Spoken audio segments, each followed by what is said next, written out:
তারপরে গণভোট হয়েছে, ফলাফল হয়েছে, সেই ফলাফলের আবার সংশোধনও হয়েছে, সেটি গেজেটে প্রকাশ হয়ে গেছে। এখন এসে এই বৈধতা চ্যালেঞ্জ করা কেন? এখন চ্যালেঞ্জ বলতে আসলে আমরা কিন্তু একটা সাংবিধানিক সরকার সবসময় ছিলাম, যদিও ইউনিশ গভর্নমেন্টটাকে পুরোপুরি সাংবিধানিক বলা যাবে না, আবার অসাংবিধানিকও বলা যাবে না, কারণ তারা তো সংবিধানকে হাতে রেখে শপথ নিয়েছে। তখনও বাংলাদেশে একটা সংবিধান ছিল, সংবিধান সাসপেন্ডেড না বা সংবিধান ছুঁড়ে ফেলে দেওয়া হয়নি, সংবিধানের মধ্যেই বাংলাদেশ সরকার বাংলাদেশ চলছিল। সেই সময় ঐক্যমত কমিশনের সুপারিশের ভিত্তিতে জুলাই সনদ অর্ডার দেওয়া হয়েছে এবং পাশাপাশি গণভোট অর্ডিন্যান্স দেওয়া হয়েছে। এখন এখানে বিএনপি যেটা করেছে, বিএনপি সে সময় এগুলোকে খুব একটা বাধা দেয়নি। বিএনপি যে কোনো মূল্যে একটা ভোটকে চেয়েছে এবং ভোট হয়ে গেছে।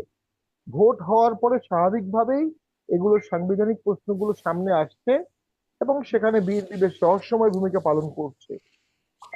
দেখুন, আমি আমি মনে করি বিএনপি পুরাপুরি অ্যাজ ইট ইজ ভার্বাটিম অন্তরের অন্তঃস্থল থেকে জুলাই সনদকে সমর্থন করছে না এট দ্য মোমেন্ট। বিএনপি পুরোপুরি অন্তরের অন্তঃস্থল থেকে হোল হার্টেডলি, ডেসপারেটলি গণভোটকে সমর্থন করছে না। সাংবিধানিক প্রশ্নটা বাদ দিলে তাহলে অথবা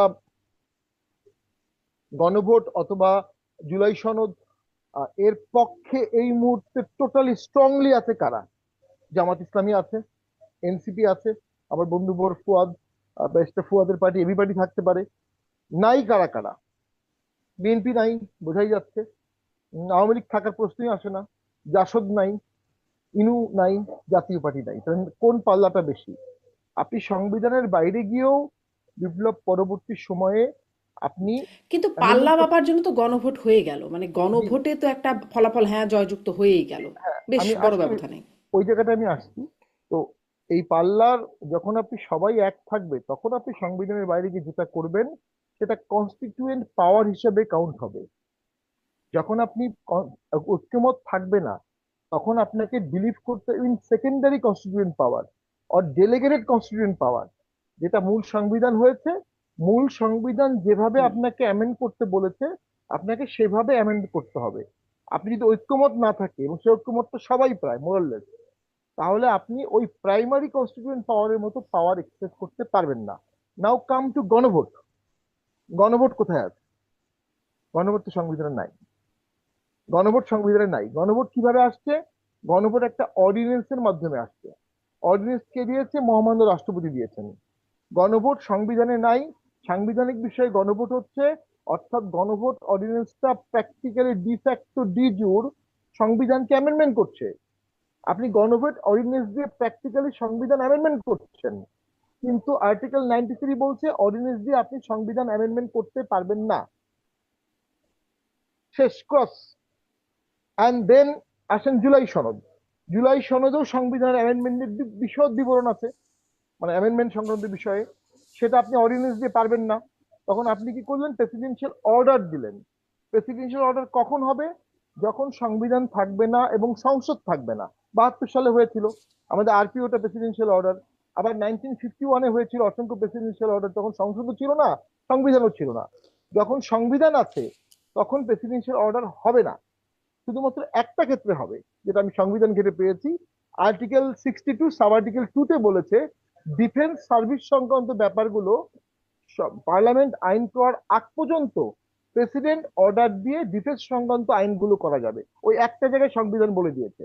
আর লয়ের যে সংজ্ঞা সংবিধানে আছে, সেখানে বলা আছে একটা পার্লামেন্ট হতে পারে, গেজেট হতে পারে, অর্ডার হতে পারে। সেখানেও পিও শব্দটা নাই। মানে যখন থেকে সংবিধান পাশ হলো, হুম। তখন থেকে পিওর ক্ষমতা শেষ হয়ে গেল। সেটা যখন আবার আনা হলো, এটা তো unfounded in the four corners of the constitution. So rightly এটা চ্যালেঞ্জ হয়েছে, রুল হয়েছে। এখন বিএনপি লজিক্যালি বলতে পারবে রুল যেহেতু হয়েছে, আমরা এখন এটা কিভাবে পার্লামেন্টে প্লেস করব, এটা আগে রুল নিষ্পত্তি হোক, তারপর দেখা যাবে।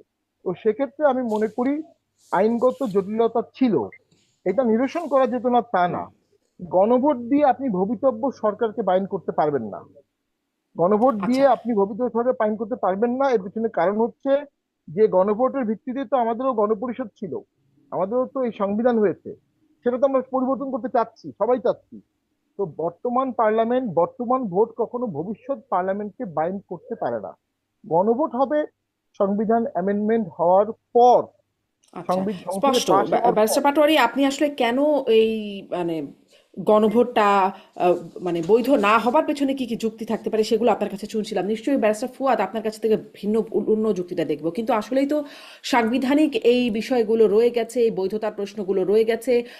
এখন যদি আদালত আসলে অবৈধ ঘোষণা করে তাহলে কি কি হবে? ধন্যবাদ। প্রথম কথা হচ্ছে যে আপনি আমের মিষ্টতা দিয়ে কলার মিষ্টতাকে জাজ করবার চেষ্টা করা হচ্ছে আর কি। কোয়েশ্চেন হচ্ছে এখানে একটা পলিটিক্যাল কোয়েশ্চেনকে আপনি লিগ্যাল ফ্রেমে আপনি আনার চেষ্টা করছেন এবং সেটার একটা সমাধান খুঁজে বের করার চেষ্টা করা হচ্ছে। আপনি মানে আপনার না, মানে বাংলাদেশের কথা বলছি আর কি। আমরা শুরুতেই বলেছি যে এটার ক্র্যাক্স কোয়েশ্চেনটা কি। ক্র্যাক্স কোয়েশ্চেনটা হচ্ছে status of the interim administration. যেই সরকারটা বিদায় নিল 1.5 বছর 16 মাস 17 মাস থেকে, এই সরকারের আসলে স্ট্যাটাসটা কি। আমার লার্নার ফ্রেন্ড শামীম ভাই থেকে শুরু করে প্রো আওয়ামী বলয়, পার্ট অফ বিএনপি, তারা বারবার বলবার চেষ্টা করছে এটা একটা সাংবিধানিক সরকার, কারণ ওই যে 106 এর রেফারেন্সে এই সরকারটা গঠিত হয়েছে। আমরা শুরু থেকেই বলেছি যে না, এই সরকারটা হচ্ছে will of the people, supreme এবং সভরেন উইল অফ দ্য পিপলের প্রেক্ষিতে এই সরকারটা গঠিত হয়েছে, যেটা রেফারেন্স হচ্ছে আর্টিকেল 7-এ আছে। এটার সাথে সংবিধানের কোনো সম্পর্ক নাই পৃথিবীতে। কিন্তু সম্পর্ক তো আছে, আসলে তো সংবিধানের শপথ, মানে সংবিধান অনুযায়ী শপথ নিয়েছে বা সংবিধানের হাত বলতে রেখে পারেন, আবার করেছে তো। কিভাবে সম্পর্ক নাই সেটা আমি বলতে পারবো। 72-এর সংবিধানটা যে একটা আনলফুল ইললিগাল ডকুমেন্ট, এইটা আপনি একদিন আলোচনা করবার সুযোগ দিলে আমি করব আর কি। যেটার বেসিসে বলা হচ্ছে, যেটার জন্য কোনোদিন জনগণের ম্যান্ডেট নেওয়া হয়নি, এবং পাকিস্তানের ফ্রেমওয়ার্কে নির্বাচিত সদস্যরা নতুন স্বাধীন সার্বভৌম রাষ্ট্রের সংবিধান তৈরি করতে পারেন কিনা, তাদের সে এখতিয়ার ছিল কিনা, এটাও প্রশ্নবিদ্ধ একটা জায়গা। অতএব সেই রকম একটা প্রশ্নবিদ্ধ সংবিধানকে দিয়ে 2024-এর গণ অভ্যুত্থানকে প্রশ্নবিদ্ধ করবার চেষ্টাটা, এটা সাংবিধানিক ফ্রেমে পড়ে না। এটা হচ্ছে একটা কিন্তু এই 72-এর সংবিধান নিয়ে তো আজকে এসে আপনি বলছেন প্রশ্নবিদ্ধ। 72-এর পরে অনেকগুলো বছর কেটে গেছে, অনেক পার্টি ক্ষমতায় এসেছে, সংসদে গেছে, কেউ তো আসলে এই প্রশ্নটা তুলে নাই। আজ এত বছর পরে এসে সেই সংবিধান নিয়ে প্রশ্ন করলে কি সেটি একটা ভ্যালিড প্রশ্ন হবে? হ্যাঁ, কোশ্চেন তো অবশ্যই ভ্যালিড। হিস্ট্রির যে কোনো জায়গাতে আপনি প্রশ্ন তুলতেই পারেন। আপনাদের ঐতিহাসিক আপনি দেখেন, আমেরিকার স্বাধীনতা যুদ্ধ নিয়ে মানুষ এখন বই লিখছে না, এবং অনেকগুলো মানে প্র্যাকটিক্যালি সেটেল ন্যারেটিভকে নতুন করে চ্যালেঞ্জ করা হচ্ছে, বলা হচ্ছে এগুলো আসলে সত্য ছিল না, এগুলো চাপিয়ে দেওয়া হয়েছে। আপনি যেখানে আছেন সেখানে দেখেন, যেই যুদ্ধ ডিক্লেয়ার করার কথা হচ্ছে কংগ্রেসের, সেটা ট্রাম্প করেছে না। হুম। আবার ফরেন সেক্রেটারি বলেছে যে ইসরায়েল আমাদেরকে এই যুদ্ধটা চাপিয়ে দিয়েছে। তাহলে আসলে যুদ্ধটা কে করছে? আপনি তো প্রশ্ন করতেই পারবেন। যে কোনো সেটেল পজিশনকে ইতিহাসের যে কোনো বাঁকে এসে প্রশ্ন করবার অধিকার উত্তর প্রজন্মের থাকবে। আজকে আমরা যে বিষয় নিয়ে তর্ক করছি, বাংলাদেশের উত্তর প্রজন্ম 25, 30, 50 বছর পরে এই তর্কগুলোকে কোশ্চেন করবার মতো এখতিয়ার তার থাকতে হবে। তারা হলে একটা রাষ্ট্র শ্যাওলা পড়ে যাবে, এই রাষ্ট্রের ভিতরে কোনো গতিশীলতা থাকবে না। তো আমার আগের আলোচনাতে চলে আসি, তাহলে আমাদের প্রশ্ন হচ্ছে যে আমরা 24 পরবর্তী সরকারটাকে আসলে কিভাবে দেখি।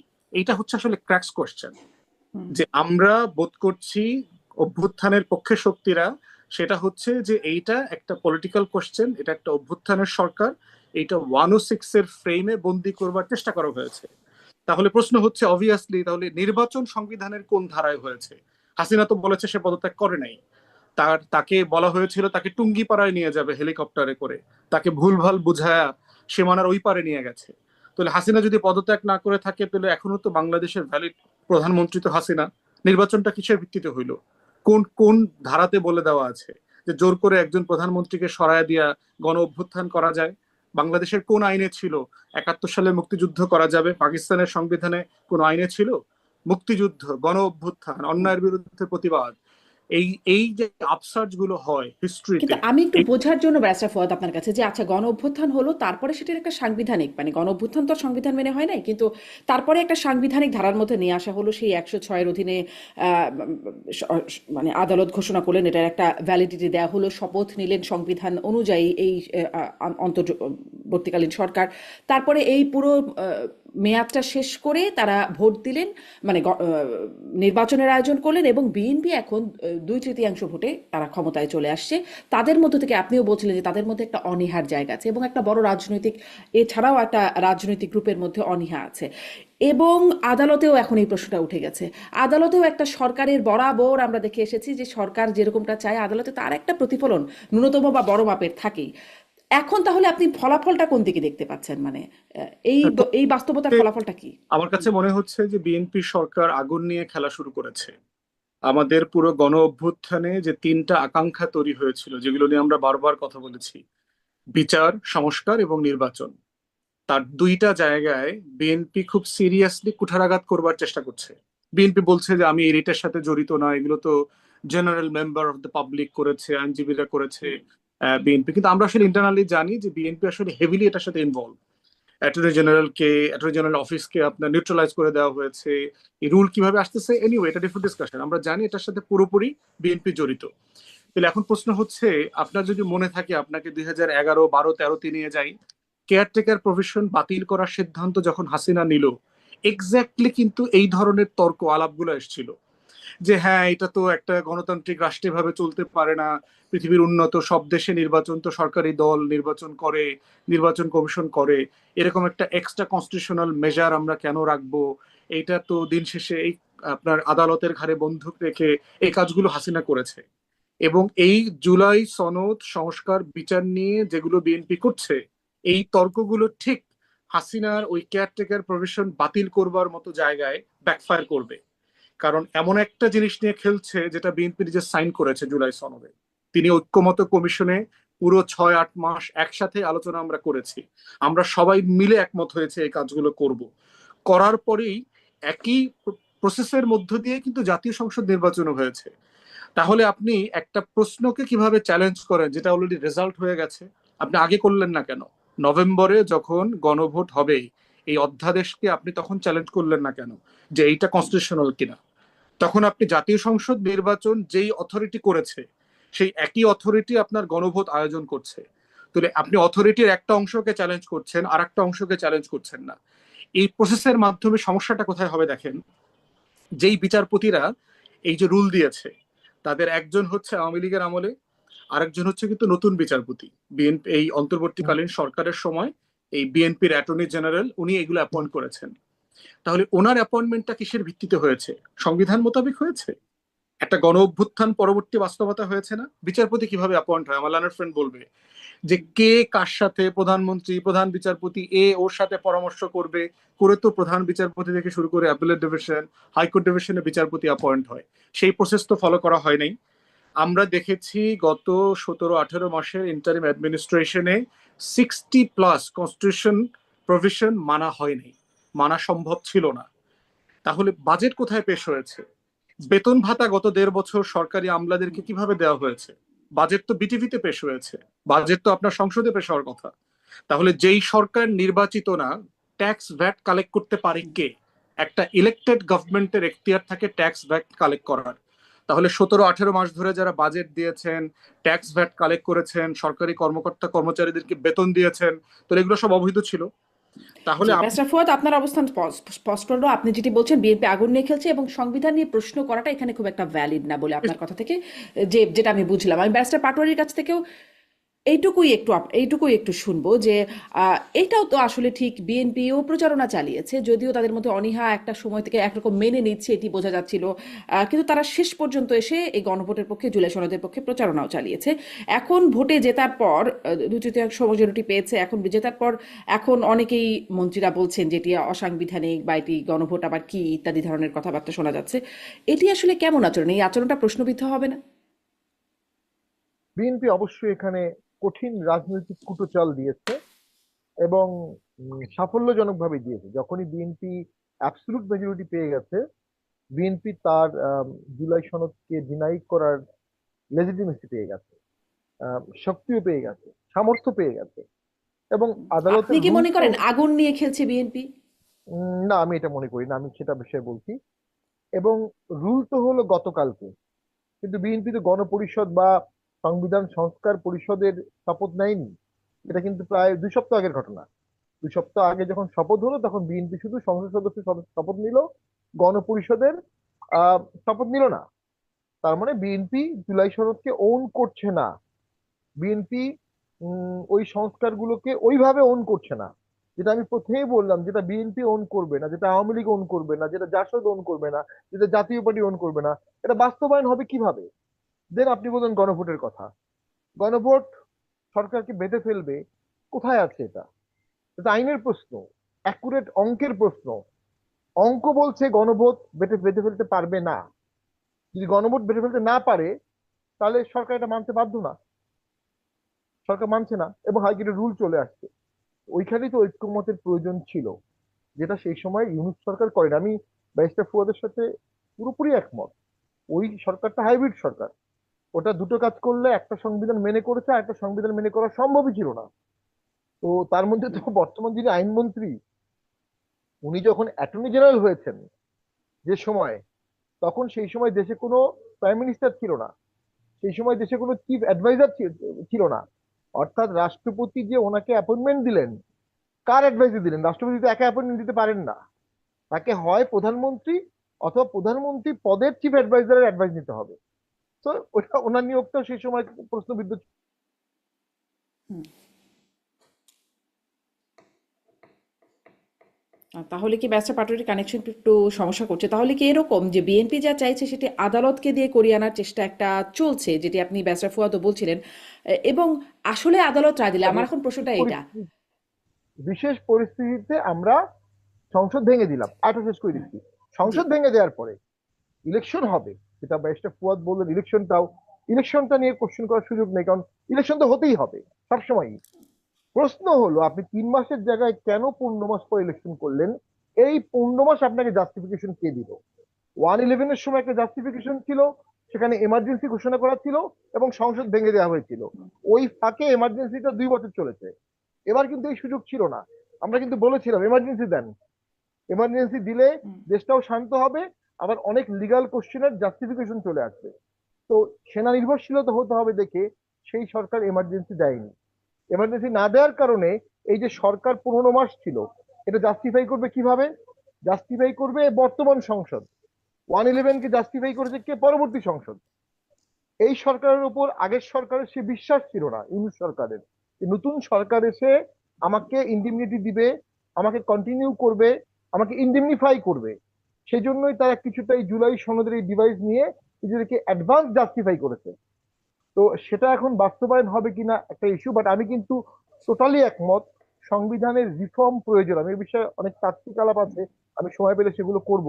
তার মধ্যে একটা হচ্ছে, ডেফিনেটলি একটা খুব গুরুত্বপূর্ণ ডেট হচ্ছে 24 জুলাই 1793, যেখানে French declaration of rights of man and citizen হলো আর্টিকেল 28 বলছে, a people have always the right of revising, amending and changing their constitution.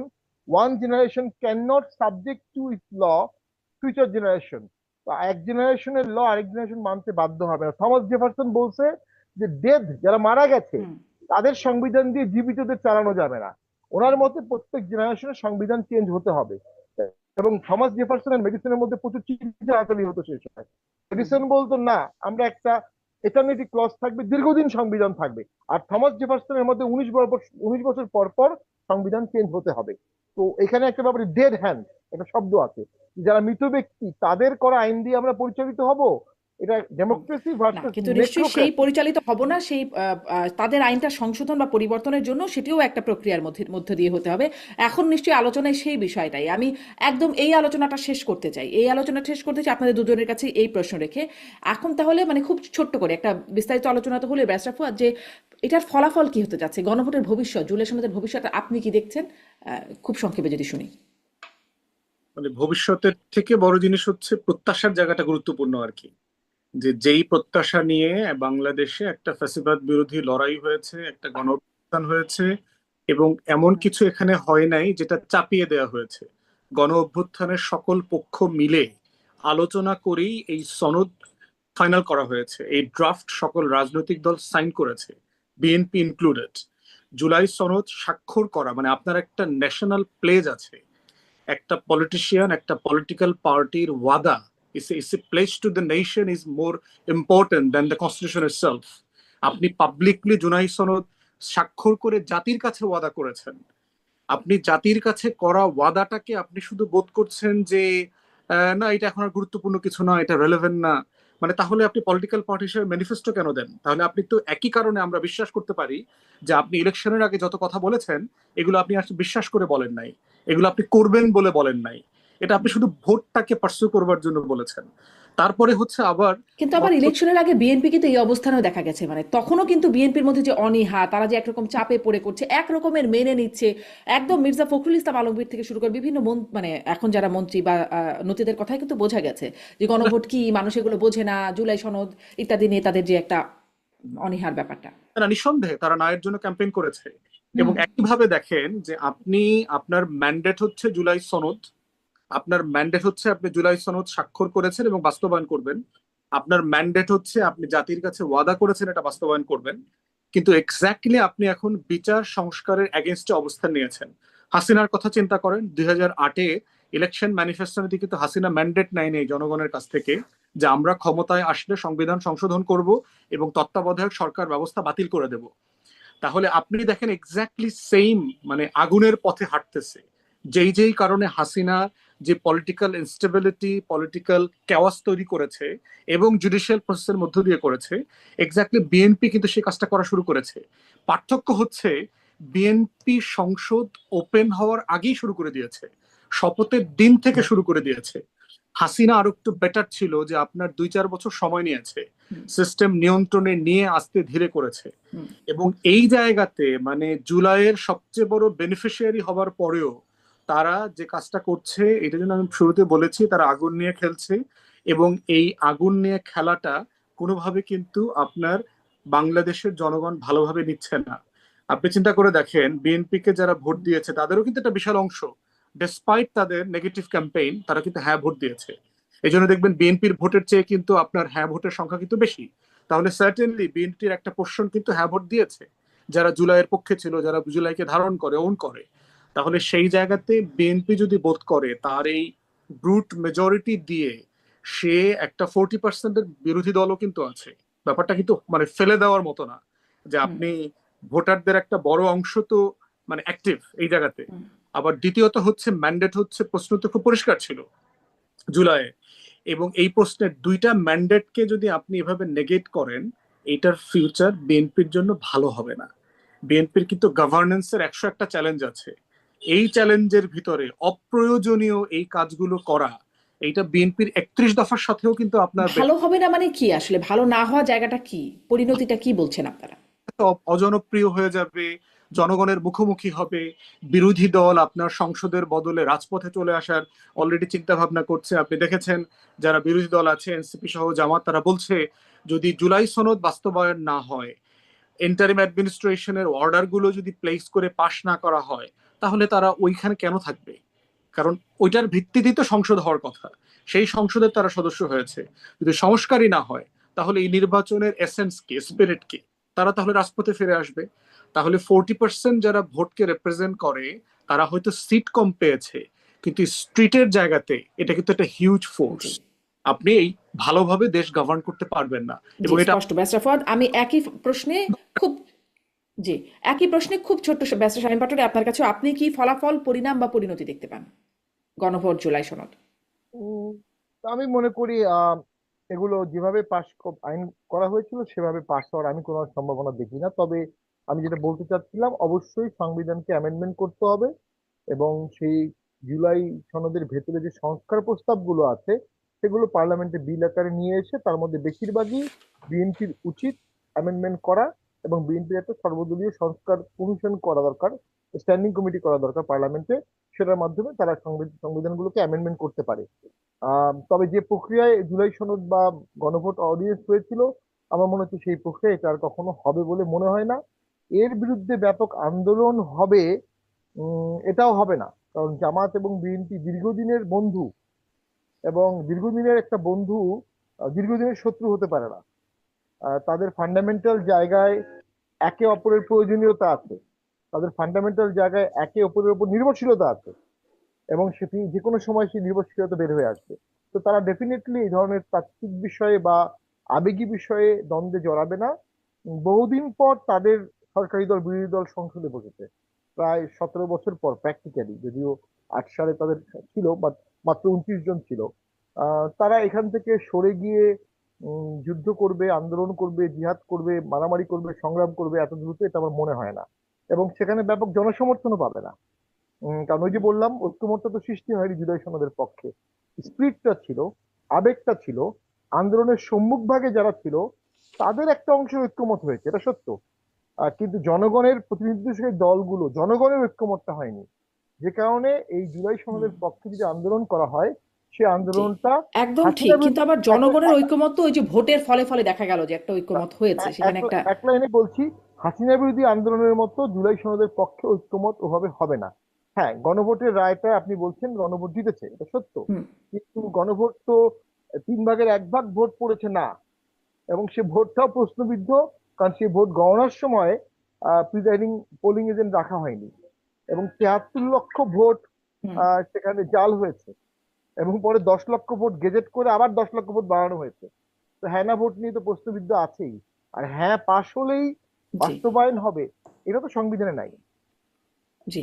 অনেকগুলো প্রশ্ন গণভোট হওয়ার আগে থেকেই অনেক প্রশ্ন এর মধ্যে রয়ে গেছে। এতগুলো প্রশ্ন শেষ করে আসলে কি হয়, পরিণাম পরিণতি আপনাদের দুজনের কাছ থেকে শুনছিলাম। দেখা যায় কি হয় আর কি সামনে, সেটাও নিশ্চয়ই আমরা দেখবো এবং কথা বলবো। একটা বিষয় হচ্ছে কি, আপনি ব্যারিস্টার পাটোয়ারি বলছিলেন যে এই সরকার অ্যাডভান্স জাস্টিফাই করেছেন, একটা টার্ম বলছেন। এইরকমই একটা অ্যাডভান্সড কথা নিয়ে এখন খুব আলোচনা হচ্ছে যে সাবেক বা অন্তর্বর্তীকালীন সরকারের প্রধান উপদেষ্টা ডক্টর মোহাম্মদ ইউনূস তিনি নিজেকেই ভিআইপি ঘোষণা করে রেখে গেছেন নির্বাচনের ঠিক দুদিন আগে। এরকম একটি ঘটনা, ব্যারিস্টার ফুয়াদ, আপনি নিশ্চয়ই দেখেছেন বিষয়টি। এবং দেখা যাচ্ছে সরকারি মুদ্রণালয়ের ওয়েবসাইটেও নেই, যেটি থাকবার কথা, এবং এটি নাকি সরকারি নির্দেশনায় গোপন রাখা হয়েছে বলছে কর্তৃপক্ষ। এই বিষয়টি আসলে কেমন হলো? মানে এটি বেশ আলোচনা এবং সমালোচনার জন্ম দিয়েছে। কেমন হলো বিষয়টি? আমরা তো নিউজে দেখলাম বর্তমান সরকার ঘোষণা করেছে আর কি, যে তাকে 1 বছরের জন্য ভিআইপি এবং এসএ প্রোটেকশন দেবার ব্যাপারে। আমার মনে হয় যে বাংলাদেশের আইনে তো, রেগুলার আইনে এটা আছে, সাবেক হেড অফ স্টেট গভর্নমেন্টকে একটা একটা মিনিমাম লেভেলের স্টেটের প্রোটেকশন দেওয়া। সেই জায়গাটা আমি খুব অন্যায় কিছু দেখি না, কারণ এটা আমাদের কালচারে আছে। এখন বাংলাদেশের কালচারে তো সার্টেনলি আমরা এখন ওই কালচার থেকে বেরোয় আসতে পারবো না যে। মানে এই কালচার আছে যে সে নিজে ঘোষণা করে যাবে যে সামনের 1 বছর তার এসএসএফ প্রোটেকশন থাকবে। এটা দেখলাম তো বর্তমান সরকার করেছে, আমি যেটা নিউজে দেখলাম, যে না, বর্তমান সরকার ঘোষণা করেছে এবং ওখানে ডেলিগেশন গিয়ে, প্রাইম মিনিস্টারের ডেলিগেশন গিয়ে ওনাকে এটা মানে ইনফর্মও করেছে উনি বিদায় নেবার আগে যমুনা থেকে। না, খবরটা হচ্ছে এরকম, আমি বেশ কয়েকটা জায়গায় দেখলাম যে খবরটা হচ্ছে এরকম যে ডক্টর ইউনূস নির্বাচনের মানে ক্ষমতা দেবার ঠিক দুদিন আগে তিনি নিজেকেই এই ঘোষণা করে দিয়ে গেছেন। এবং এটি মানে এইরকম এইরকম ঘোষণা আসলে সরকারি মন্ত্রণালয়ের ওয়েবসাইটে প্রকাশ পাবার কথা, যেটি পায় নাই। ব্যারিস্টার পাটোয়ারি, আপনি নিশ্চয়ই খবরটা দেখেছেন। আমি আবার আসবো ব্যারিস্টার ফুয়াদ, আপনার কাছে আরেকটু মন্তব্য থাকলে শুনবো। আপনি নিশ্চয়ই দেখেছেন। আসলে এই বিষয়টি কেমন হলো? এখানেও কোনো আইনি ইস্যু আছে কিনা ব্যারিস্টার পাটোয়ারি? না, বিষয়টি খুব বড় অবশ্যই আমি মনে করি না। একজন নোবেল লরিয়েট, যিনি একটা আন্দোলনের প্রেক্ষাপটের পরে একটা মুভমেন্টের পরে তিনি ক্ষমতায় ছিলেন, দেশ চালিয়েছেন, তার পক্ষে বিপক্ষে অনেক লোক আছে, তার শত্রু হয়েছে, তার বন্ধু হয়েছে, তার অনুসারীদেরকে বিভিন্ন দেশে অপদস্থ করা হচ্ছে। তো তারও অপদস্থ হওয়ার ভয় থাকতে পারে। সেক্ষেত্রে আমি মনে করি এটাতে দেশের এমন কোনো আহামরি ক্ষতি হচ্ছে না। এটা এটা নিয়ে খুব আলোচনা করার কিছু নাই। হ্যাঁ, দৃষ্টিকটু হচ্ছে যে ওনার সময় একটা ইউনিভার্সিটি উনি নিয়েছেন, ওনার সময় উনি ট্যাক্স ফ্রি করেছেন, অনেক অভিযোগ আছে। কিন্তু এই ভিভিআইপি প্রোটোকল দেওয়াটা, এটা আমি এমন কিছু মনে, উনি একজন নোবেল লরিয়েট, কিন্তু এমনিতে পৃথিবীর যে দেশে যান সেই দেশে হেড অফ স্টেট তাকে সময় দেয়, স্টেট গেস্ট উনি হন। বাংলাদেশে তার মূল্যায়নটা অনেক কম হয়েছে, কম হচ্ছে। ইন্টারন্যাশনাল তার মূল্যায়নটা অনেক বেশি। আমি এটাকে খুব বড় কোনো ইস্যু মনে করি না। যেটি ওনার জন্য আমি খারাপ যেটি বলবো, ওনার সমালোচনা হচ্ছে উনি দেশে একটা ঐক্যমত সৃষ্টি করতে পারতেন। উনি একটা পার্মানেন্ট বিভাজন রেখা তৈরি করে দিয়ে গেছেন, যেটা দীর্ঘদিন দেশকে কুরে কুরে খাবে। উনি শান্তিতে নোবেল প্রাইজ পেয়েছেন, কিন্তু বাংলাদেশে উনি শান্তি প্রতিষ্ঠা করতে চাননি। উনি বাংলাদেশে শেখ হাসিনার প্রতি নির্যাতিত ছিলেন। উনি উনি ওই নির্যাতনের প্রতিহিংসায় দেশটা চালিয়েছেন। রাগ অনুরাগের উপরে উঠে উনি দেশটা চালাতে পারেন নাই। তো সেই ক্ষেত্রে আমি মনে করি তার সমালোচনা ওটা হওয়া উচিত।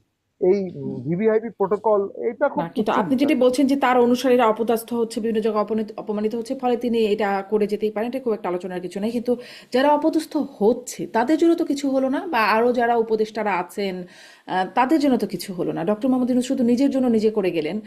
এটি একটু মানে এটি আসলে কেমন, এটি একটা সমালোচনার জন্ম দিচ্ছে তো। না না, আপনি তো সবাইকে প্রোটেকশন দিতে পারবেন না, রাষ্ট্রের এত সক্ষমতা শুধু কোথায়? নিজে নিজেরটা নিয়ে গেলাম। এই যে যেমন আপনার আওয়ামী লীগের আমলে করেছিল না, বঙ্গবন্ধুর ছেলে মেয়ে, হুম, বঙ্গবন্ধুর নাতি নাতি, হুম, এনারা বিশেষ এসএসএফ প্রোটেকশন আমরাও দেখেছি, ধাক্কা মেরে ফেলে দিত এমপিদেরকে বা বঙ্গবন্ধু পরিবারের কাছে গেলে সিকিউরিটি কারণে। তো উনি তো সব মিনিস্টারদের জন্য এসএসএফ দিতে পারেন নাই, সব হুম, স্পিকারের জন্য পারেন নাই। তো এসএসএফ শুধুমাত্র সিলেক্টিভ কিছু লোকের জন্য দেওয়া ছিল, উনিও সিলেক্টিভ হিসেবে সেটা নিয়েছেন। তো হ্যাঁ, ওনার আরো একটা দোষ আছে, উনি যখন নিউ ইয়র্কে গেলেন, তাসকিন যারা এবং অন্যদেরকে অপদস্থ করা হলো, উনি হুম, কিন্তু ঠিকই সেফলি চলে গেলেন। উনি কি নিজের গাড়িতে এদেরকে নিতে পারতেন না? এয়ারপোর্ট থেকে বের করতে পারতেন না? সেই জায়গাগুলোতে অবশ্য অনেক সময় সিকিউরিটিরাও যারা থাকে তারাও ইল অ্যাডভাইস করে। তো আমি মনে করি সেজন্যই তো আলোচনা করে সমঝোতা করতে হয়, সেজন্যই তো ট্রানজিশন করতে হয়, এবং ট্রানজিশনটা পিসফুল হতে হয়। এই সিচুয়েশনে এর থেকে বেটার ট্রানজিশন হতো এমনটা আমার মনে হয় না। একটা ভোট হয়েছে, মোটামুটি শান্তিপূর্ণ, মোটামুটি রক্তপাতহীন, মোটামুটি সেখানে ব্যাপক সংঘাত হয়নি। তো এর থেকে বেটার খুব বেশি কিছু তো আমরা আশা করতে পারি না আসলে। মানে দেশের স্বার্থে অ্যাটলিস্ট একটা ডেমোক্রেটিক, সেমি ডেমোক্রেটিক ট্রানজিশন তো হলো। হুম। দেন ধাপে ধাপে ধাপে ধাপে ডেভেলপমেন্ট গুলো হবে। এখন চাবিটা বিএনপির হাতে, বিএনপি ডেভেলপমেন্টটা করবে নাকি টাইরান পথে হাঁটবে, তার দুটো পথ খোলা আছে। তো সেক্ষেত্রে আমরা তো আশা করব বিএনপি নন টাইরান্ট ওয়েতেই আগাবে। জি, ব্যারিস্টার ফয়েদ, আপনার কাছে এটা নিয়ে শেষ মন্তব্য যে একটা একরকম রাগ ঢাক করা হচ্ছে। ডক্টর মোহাম্মদ ইউনূস নিজেকে নিজে নিরাপত্তা দিয়ে মানে ভিআইপি ঘোষণা করে গেলেন, ভিভিআইপি ঘোষণা করে দিয়ে গেলেন, এবং সেটি একরকম রাগ ঢাক রেখে, যেটি সরকারি মুদ্রণালয়ের ওয়েবসাইটে নাই, এটি সরকারি নির্দেশনাতেই নাই বলে কর্তৃপক্ষ বলছে। আমি বিবিসির খবরটা আরেকবার একটু চেক করছিলাম। আম, মানে এই রাগ ঢাকের ব্যাপারটা, গোপনীয়তার ব্যাপারটা, এটি আসলে কেমন হলো? না, আমার মনে হয় যে শামীম ভাইয়ের সাথে আমি একমত, এগুলো খুবই মানে মানে খুবই মাইনর ইস্যু, এবং হুম, এটা আমার মনে হয় যে এত সিরিয়াসলি অ্যাটেনশন দেওয়ার কিছু নাই। সে এটা এমনিতেই ডিজার্ভিং। এইটা করে নাই কারণ হচ্ছে সরকার যেই লেভেলে পরিবর্তন হয়েছে, নতুন সরকার আসছে, অ্যাডমিনিস্ট্রেটিভ যেই বাস্তবতাগুলো থাকে আমাদের দেশে, এটা খুব পরিকল্পিতভাবে লুকানো হয়েছে, দেয়া হয় নাই। মানে এর ভিতরে কোনো কনস্পিরেসি খোঁজা আমার মনে হয় যে ইমপ্রপার আর কি। মানে হি ডিজার্ভস দ্য প্রোটেকশন আর কি হুম। এনিওয়ে। আচ্ছা, আচ্ছা, ঠিক আছে, এটা নিয়ে খুব আলোচনার কিছু দেখছেন, হি ডিজার্ভস দ্য প্রোটেকশন। মানে হয়তো এই আলোচনা উঠতো না যদি, যেটি আপনি বলছেন ব্যাস্টাফর, যে এই সরকার এসে যদি তাকে সেই 1 বছরের জন্য করতো। তিনি নিজে ঠিক ক্ষমতা ছাড়া দুদিন আগে নিজের জন্য করে গেলেন। এই জন্য অনেক আলোচনা আসছে, আপনাদের মন্তব্য একটু শুনে নিলাম। একটু এই প্রসঙ্গে আসি যে এই সরকার আসার পরে আমরা দেখছি মানে যেহেতু আপনারা দুজনেই আইনজীবী, একটু আইনের জায়গাগুলো বিশেষ করে দেখার চেষ্টা করছি যে গত 17 বছরে আওয়ামী লীগ আমলের যেই হয়রানিমূলক মামলা হয়েছে সেগুলোর মধ্য থেকে এই সরকার 2 দফায় 2000-এর উপরে মামলা প্রত্যাহার করে নিয়েছে, এবং বলছেন 5ই আগস্টের পরেও হয়রানিমূলক মামলা থাকলে সেগুলো বিবেচনা করা হবে। কিছু মামলা তো আসলে আসলে চাক্ষুষ হয়রানিমূলক মামলা আছে, সেগুলোর ব্যাপারে আমরা যখন অন্তর্বর্তী সরকার ছিল না, অন্তর্বর্তী সরকারের আইনমন্ত্রী, আইন উপদেষ্টাকে আমরা বলতে শুনেছি যে ভিকটিম যদি মামলা দেয় সেখানে সরকারের কিছু করার থাকে না। কিন্তু এই যে করার যে থাকে সেটা তো আমরা দেখছি যে মামলাগুলো প্রত্যাহার হয়েছে, বা ডক্টর মোহাম্মদ ইউনূস থেকে শুরু করে অনেকের মামলায় ওই সময়ও প্রত্যাহার হয়েছে। মানে এর পরবর্তী সময়ের মামলাগুলোর আসলে ভবিষ্যৎ কি দেখেন ব্যারিস্টার ফুয়াদ? সেগুলোর ব্যাপারেও কি মানে সরকার গঠনের কয়েকদিনের মধ্যেই, 2-3 দিনের মধ্যেই 2000-এর বেশি মামলা প্রত্যাহার হয়ে গেল? দেখেন, এই ব্যাপারে আমি একটা পার্মানেন্ট সলিউশনের কথা বলেছিলাম। শামীম ভাই জানবে, এটা ব্রিটিশ একটা মডেল আছে আর কি। আপনার ব্রিটেনে আপনার আইআরএর ক্যাম্পেইন ছিল আর কি, ইয়ার্স অফ আইরিশ রিপাবলিক আর্মির স্বাধীনতা আন্দোলন, নর্দার্ন আয়ারল্যান্ডকে আয়ারল্যান্ড, রিপাবলিক অফ আয়ারল্যান্ডের সাথে একীভূত করবার যেই যেই লড়াইটা ছিল, সেখানে আইআরএর কিন্তু কয়েক দশক ধরে তারা সশস্ত্র স্ট্রাগল করেছে।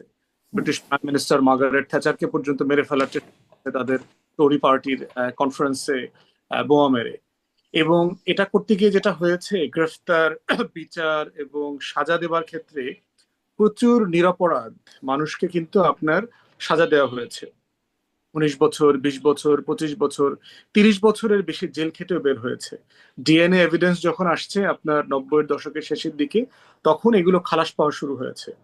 তখন ব্রিটিশ গভর্নমেন্টের কাছে এই প্রশ্নটা আসছিল, তারা এটা কোন প্রসেসে ডিল করবে। ধরেন অ্যাপেলেট ডিভিশন পর্যন্ত একটা মামলা এক্সস্ট হয়ে রায় হয়ে গেছে, তাহলে এখন জানা যাচ্ছে যে আসলে এই লোকটা নিরপরাধী ছিল। তো তাকে তো একটা সিস্টেমের ভিতর থেকে বের করে নিয়ে আসতে হবে। তখন তারা ক্রিমিনাল কেসেস রিভিউ কমিশন করে, একটা কমিশন, পার্মানেন্ট কমিশন আছে এখন ইংল্যান্ডে, যে যে কোনো মামলা সাজা হয়ে যাওয়ার পরেও যদি পরবর্তীতে আপনার কাছে এমন কোনো পার্টেনিং এভিডেন্স আসে যেটা দিয়ে আপনি বলতে পারবেন যে আসলে অ্যাভেলেবল যে এভিডেন্সের উপরে ভিত্তি করে মামলা পরিচালনা করা হয়েছিল তার থেকে আরো বেটার এবং আরো স্ট্রং এভিডেন্স আসছে, অথবা এই মামলাটা রিওপেন করা হোক। আমেরিকাতেও আপনি দেখবেন কৃষ্ণাঙ্গদের ব্যাপারে এটা প্রায় হয়, 15 বছর, 20 বছর, 17 বছর জেল খেটে তারপরে এভিডেন্স বের হয়ে আসছে যে আসলে এই লোকটা এটার সাথে জড়িত ছিল না, এবং তাকে সরকারকে তখন হিউজ পরিমাণ কম্পেনসেট করতে হয়, জরিমানা দিতে হয়।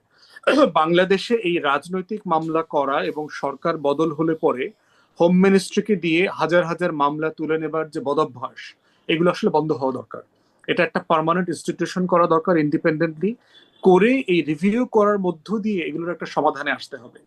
রাষ্ট্রকে একটা স্টেবল জায়গাতে নেওয়া দরকার, রাষ্ট্র দলীয় জায়গা না। মামলা করলো, মামলা নিয়ে হয়রানি করলো, আমার মনে চাইলো উঠায় ফেললাম, মনে চাইলো আপনার শুধু ডক্টর ইউনূসের ব্যাপার না তো, প্রাইম মিনিস্টারের মামলার ব্যাপারে তো একই কথা আসছে। যেই হুম। গতিতে এই মামলাগুলো রিজলভ করা হয়েছে, হয়তো উনি নিরপরাধ, উনি একই রেজাল্টে আসতো, কিন্তু এই লেভেলে এই গতিতে যে মামলাটা শেষ হইতে 30 বছর লাগার কথা সেটা আপনি 3 মাসে করে ফেললেন। এই প্রসেসগুলো যেটা হচ্ছে বন্ধ হওয়া দরকার। রাষ্ট্রকে যদি আমরা স্ট্রেনদেন করতে চাই, রাষ্ট্রের প্রতিষ্ঠান ডেভেলপ করা দরকার।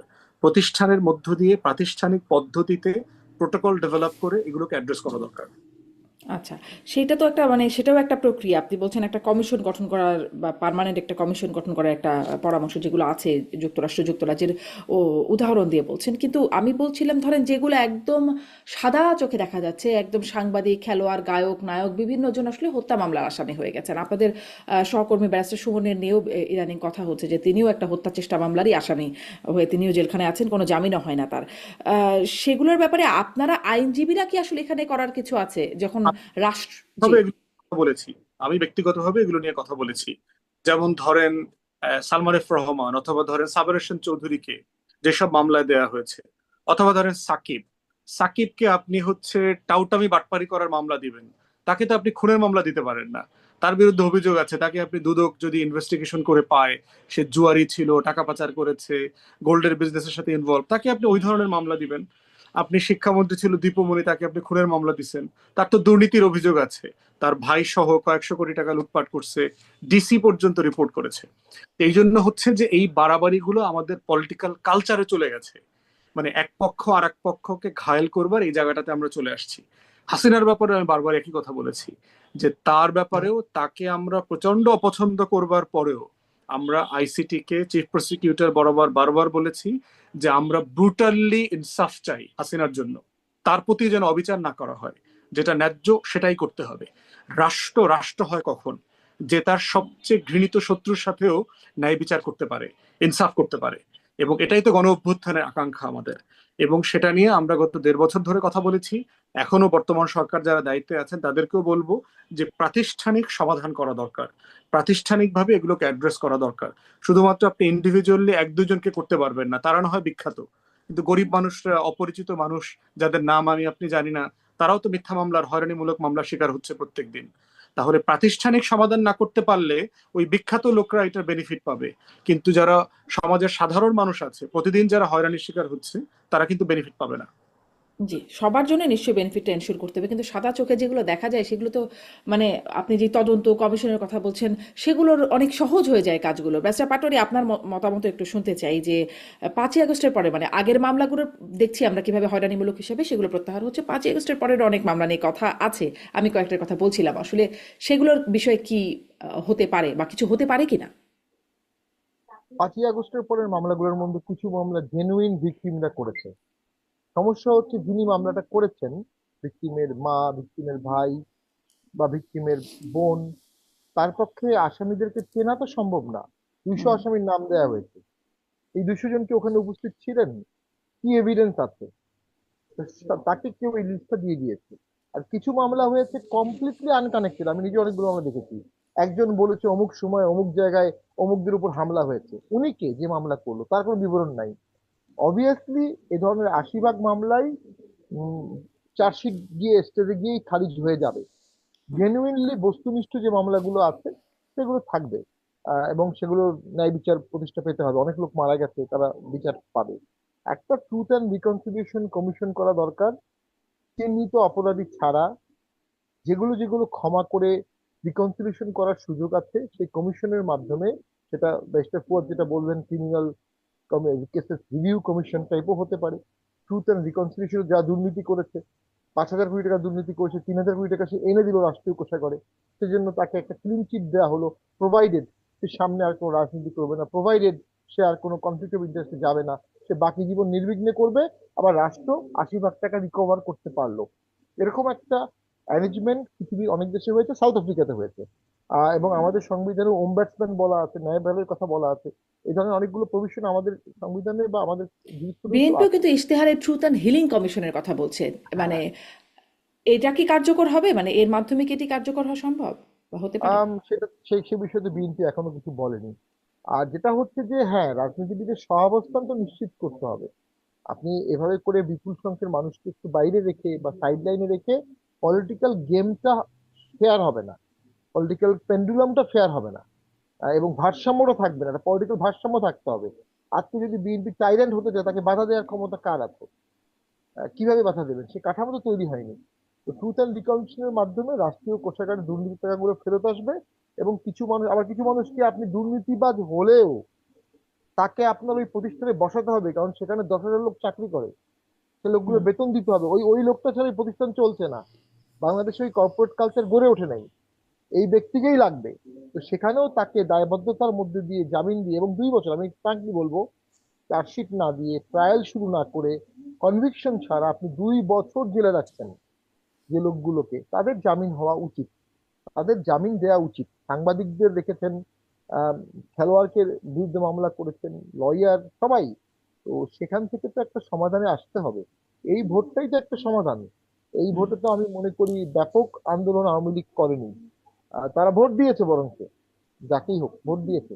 তো সেখান থেকেও তো একটা সমাধান সূত্রপাত হবে।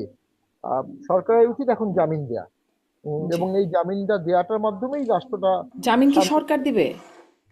জামিনে বাধা সরকার না দিলেই, কোর্ট কোর্ট কখন জামিন দেয়? যখন পাবলিক প্রসিকিউটর অথবা অ্যাটর্নি জেনারেল অফিস থেকে বাধা দেওয়া হয় না। যদি বাধা দেওয়া হয় তখন অনেক সময় কোর্ট জামিন দেয় না, জি। অথবা আপিল আইনজীবীদের কাছ করা থেকে হয়। জি, আইনজীবীদের কাছ থেকে শুনতাম যে 5ই আগস্ট এর মামলা শুনতে আসলে আদালতের মধ্যেও ভয় ছিল, মবের ভয় তাদের ছিল। এখন নাকি মব হবে না, স্বরাষ্ট্রমন্ত্রী বললেন যে আর মবের কোনো সুযোগ নেই। দেখা যাক আদালতেও আসলে প্রক্রিয়াগুলো কোন দিকে আগায়। একটা বিষয় দুদকের প্রসঙ্গ বলছেন আপনারা দুজনই, মানে এই প্রসঙ্গে কথা বলতে গিয়ে সেখানে আসিফ মাহমুদ সজীব ভুঁইয়ার সাবেক উপদেষ্টা, তার ব্যাপারেও অনেক অভিযোগ, বিস্তর দুর্নীতির অভিযোগ আছে। ফিনান্সিয়াল ইন্টেলিজেন্স ইউনিট তার ব্যাংক হিসাবের তথ্য চেয়েছে। আহ, এইখানে মনে হয় এটার পরিণতি কি হবে?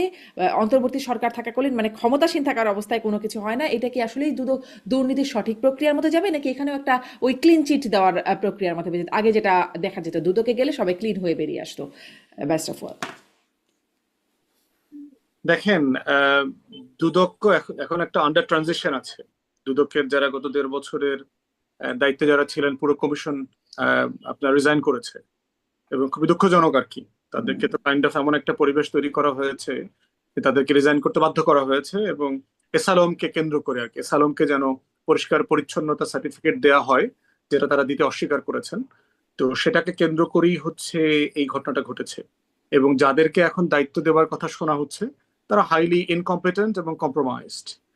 এখন সেই রকম একটা জায়গায় দুদককে রেখে যখন বাংলাদেশ ব্যাংকে আরেকটা এসালমের একজন কর্মচারী অথবা বিজনেস পার্টনার, যেটা নেত্র নিউজ আজকে রিপোর্ট করেছে, আপনার ইনটেক ফাইন্যান্সের যিনি sponsor director, sponsor share holder, এরকম একজন ব্যক্তিকে আপনার বাংলাদেশ ব্যাংকের দায়িত্ব দেওয়া হয়েছে। তো এরকম এসালমের একজন ম্যানকে দায়িত্ব দিয়ে, এবং যিনি ইতিমধ্যে 1,000 কোটি টাকা আপনার লোন আউট করে দিয়েছে ন্যাশনাল ব্যাংকে, যেটা আপনার বিএনপির 2 মন্ত্রী এটার গুরুত্বপূর্ণ দায়িত্বে আছেন। তো সেই রকম একটা জায়গায় আজকে সাবেক একজন উপদেষ্টার ব্যাপারে এই প্রশ্নটা তোলাটা খুবই, মানে, কম গুরুত্বপূর্ণ একটা বিষয়কে নিয়ে ঘাটানোর চেষ্টা করা। বাংলাদেশ ব্যাংকের আসলে এখন প্রায়োরিটি ওয়ার্ক কি? গভর্নরের লেজিটিমেসি যেখানে কোশ্চেন হয়েছে, যেখানে বাংলাদেশ ব্যাংকে মব করে আওয়ামী লীগের কর্মকর্তা কর্মচারী পরিষদের নেতারা এবং বিএনপির একটা অংশ মিলে এই ক্যাওয়াস ক্রিয়েট করেছে, সেইটাকে রেজলিউশনে না নিয়ে ইমিডিয়েটলি আসিফ মাহমুদকে এইটা শোকজ করা অথবা জমা দিতে দেওয়ার ভিতরে সরকার আসলে কি অ্যাচিভ করতে চায়?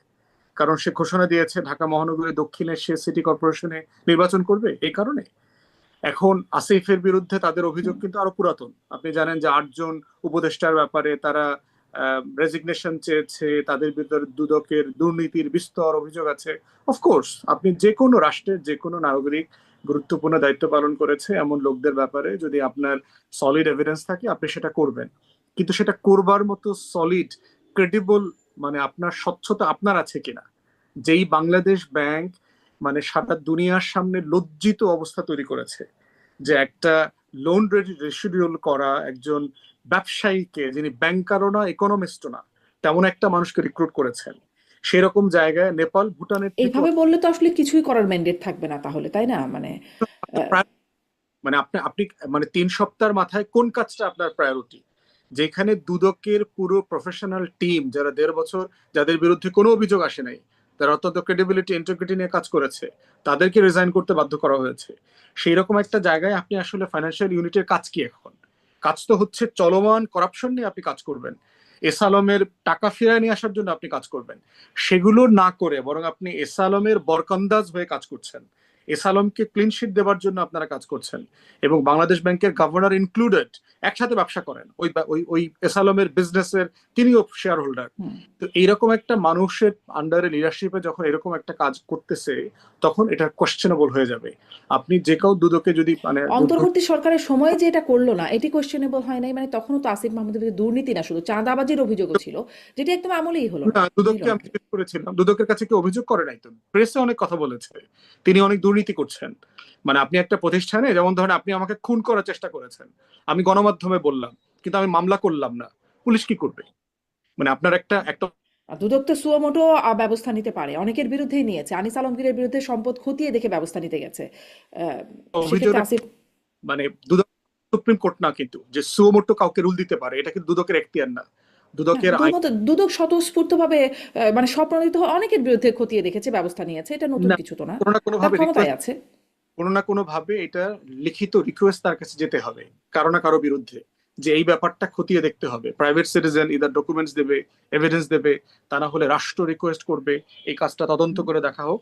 আমরা যতটুকু জেনেছি সুপ্রিম কোর্টের মতো দুদক সৌমোটো কোনো কাজ করতে পারে না জি। পত্রিকা। আমি একবার চেক করে দেখেছিলাম, দুদক আসলে স্বপ্রণোদিত হয়ে এটা করতে পারে বলেই আমার ধারণা, আমি যতটুকু পড়েছি বলে মনে করতে পারি। ব্যারিস্টার পাটোয়ারির কাছেও একটু এই বিষয়ে জানতে চাই যে মানে আপনি আপনার মূল্যায়নটাই যদি বলেন, আসিফ মাহমুদ সজীব ভুঁইয়ার বিরুদ্ধে এখন যেই দুদকে চলমান কার্যক্রম, এবং দুদক কি স্বপ্রণোদিতভাবে আগে করতে পারতো না, এখন করছে? না, আগে পারতো না তা না, দুদক সবসময় পারে। দুদক এটা অ্যাবান্ডন পাওয়ার আছে, যে কাউকে সে অ্যারেস্ট করতে পারে, যে কাউকে বিদেশে হল করতে পারে, যে কোনো সময় যে কোনো ডকুমেন্ট চেতে পারে, যে কোনো তলব করতে পারে সুমোটো। দেখুন, ইউনূস সরকারের আমলে বা বিএনপির আমলে আসিফ সজীব ভুঁইয়াকে দুদক জেনুইন নোটিশ দেবে এটা আমার বিশ্বাসযোগ্য মনে হয় না। আমার কাছে মনে হচ্ছে তার অ্যাকাউন্টে কোনো টাকা পয়সা নাই, সে দেখাই দেবে তার টাকা পয়সা নেই। ফেসবুকে দেখলাম সে দেখিয়েছিল 9 লক্ষ টাকা আছে, সব অ্যাকাউন্ট মিলে 9 লক্ষ টাকা। তো অ্যাকাউন্টে টাকা পয়সা নাই, সে অসৎ মানুষ, সেটা প্রমাণিত হলো না। দেখ, ওটাও খুব বড় ইস্যু আমি মনে করছি না। ওই ডক্টর ইউনূসের ইয়ার মতো এটাও যে খুব বিশাল ইস্যু এমনটা না। ওই যে বললাম, কোনোভাবেই বিএনপি জামাত এনসিপি চরম দ্বন্দ্বে জড়াবে এটা ইভেন্চুয়ালি হবে না। খুব একটা সামান্য দ্বন্দ্ব হবে, বাদানুবাদ হবে, তারপরে আবার ঠিক হয়ে যাবে। এখন এর মধ্যে দুটো উদাহরণ দিয়ে আমি, জুলাই সনদ বিএনপি মানছে না, কিন্তু জামাতকে কিন্তু ডেপুটি স্পিকার পদ অফার করা হয়েছে, তারা নেবে কিনা আমি জানি না।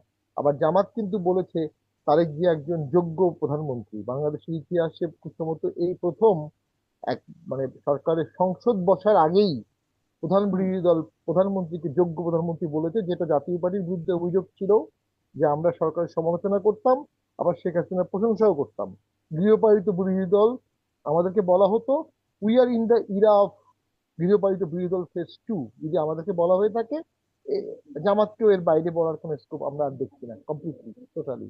ওই যে তাদের মধ্যে দ্বন্দ্বটাও আর্টিফিশিয়াল হবে এবং ঝগড়াটাও আর্টিফিশিয়াল হবে, দুদুকের খেলাটাও আর্টিফিশিয়াল হবে, এটা আমার মনে হয়। কারণ জামাত এবং বিএনপি সবাই ভবিতব্য কোনো একটা সময়ে আওয়ামী লীগের প্রত্যাবর্তন হলে রাজনৈতিক কৌশল কি হবে সেটার প্রিপারেশন নিয়ে রাখছে, এবং সেই প্রিপারেশনটা হবে জামাত বিএনপি আবার একত্র হয়ে সেটাকে কমব্যাট হুম। করবে। সো এই দ্বন্দ্বগুলো আর্টিফিশিয়াল, যদি জেনুইন কিন্তু তবে জামাত তো অভিযোগ করছে, অনেক ক্ষেত্রেই জামাত এনসিপির অনেকেই অভিযোগ করছে বিএনপি আসলে এই প্রত্যাবর্তনের জন্য সক্রিয়ভাবে কাজ করছে বা পুনর্বাসন বিএনপির হাত ধরে হচ্ছে, এমন অভিযোগ তো করছে। দেখুন, এই বিষয়ে আমি কথা বলতে গিয়ে একজন আমাকে বলেছিল, ওই যে একজন একজন প্রেগনেন্ট মহিলা ফার্স্ট টাইম প্রেগনেন্ট হচ্ছে, উনি ডাক্তারকে বলছে আমার লেবার পেইন উঠলে আমি আপনাকে জানাবো কিভাবে। তো ডাক্তার বলছে লেবার পেইন উঠলে তোমার কিভাবে জানাতে পারে শেখাতে হবে না, এত পেইনফুল তুমি নিজেই চিৎকার দিবে। আওয়ামী লীগের প্রত্যাবর্তন কাউকে করতে হবে না, সময়ের ধাপে ধাপে অটোমেটিক এটা হয়ে যাবে। হয়ে গেছে না, 36টা অফিস খুলে ফেলেছে তো তারা, হুম। 31টা বন্ধ হয়ে গেছে, 5টা বন্ধ হয়ে গেছে, 31টা চালু আছে।